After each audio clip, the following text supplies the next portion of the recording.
मृत्यु के पश्चात जब मनुष्य का अंतिम संस्कार होता है तो शरीर पंचतत्व में विलीन हो जाता है, लेकिन आत्मा उससे अलग होकर अपनी यात्रा प्रारंभ करती है। और शास्त्रों में कहा गया है कि मृत्यु के मात्र 2 मिनट बाद ही आत्मा एक विचित्र अवस्था में प्रवेश करती है। उसे ऐसा लगता है मानो वह अभी भी जीवित है, किंतु उसका शरीर अग्नि को समर्पित हो चुका होता है और वह स्वयं को असहाय, अकेला तथा अजीब अनुभवों से घिरा हुआ महसूस करती है।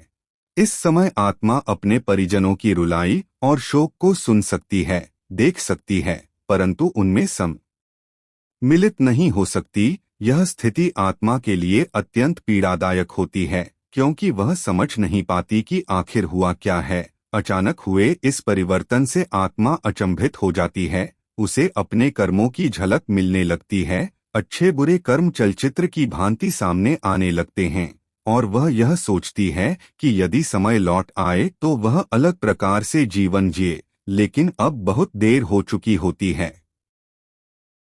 मृत्यु के तुरंत बाद यमदूत अदृश्य रूप से उसके चारों ओर घूमने लगते हैं, परंतु प्रारंभ में आत्मा उनसे भयभीत होकर दूर भागने का प्रयास करती है। मगर यह भागना केवल मानसिक होता है, क्योंकि आत्मा का कोई भौतिक शरीर नहीं होता। इन शुरुआती क्षणों में आत्मा अपने प्रियजनों के पास जाने का प्रयास करती है, उन्हें छूने की कोशिश करती है, परंतु स्पर्श न कर पाने की विवशता उसे और अधिक दुखी बना देती है।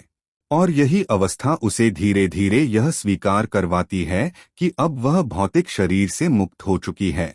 गरुड़ पुराण और विभिन्न धर्म ग्रंथों में उल्लेख है कि मृत्यु के कुछ मिनटों बाद आत्मा को अत्यधिक प्यास और भूख का अनुभव होता है, लेकिन वह कोई जल अथवा अन्न ग्रहण नहीं कर सकती। और यही कारण है कि परंपरागत रूप से मृतक के लिए तर्पण और पिंडदान की व्यवस्था की जाती है, ताकि आत्मा की तृष्णा कुछ हद तक शांत हो सके। इस समय आत्मा का मन भटकता रहता है, कभी उसे अपने अधूरे कार्य याद आते हैं, कभी परिवार की चिंता सताती है, कभी अपने गलतियों का बोझ असहनीय लगता है।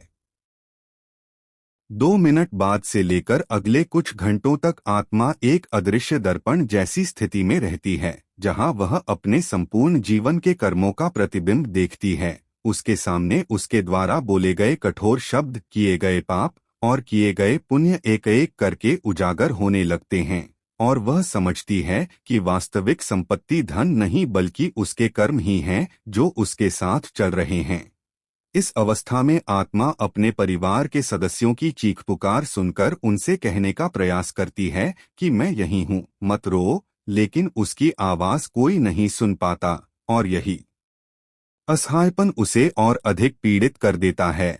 आत्मा अग्नि से जलते अपने शरीर को देखती है तो उसे अत्यधिक दुख होता है, लेकिन साथ ही यह भी अनुभव करती है कि अब वह उस शरीर की मालिक नहीं रही। वह शरीर अब केवल राख में परिवर्तित होने वाला है और असली यात्रा आत्मा की ही है। शास्त्र कहते हैं कि मृत्यु के बाद आत्मा को अपने कर्मों के आधार पर अलग अलग मार्गदर्शन मिलता है। यदि आत्मा ने पुण्य कर्म किए हों तो उसे देवदूत दिशा दिखाते हैं, और यदि पाप कर्म किए हों तो यमदूत उसे पकड़ लेते हैं।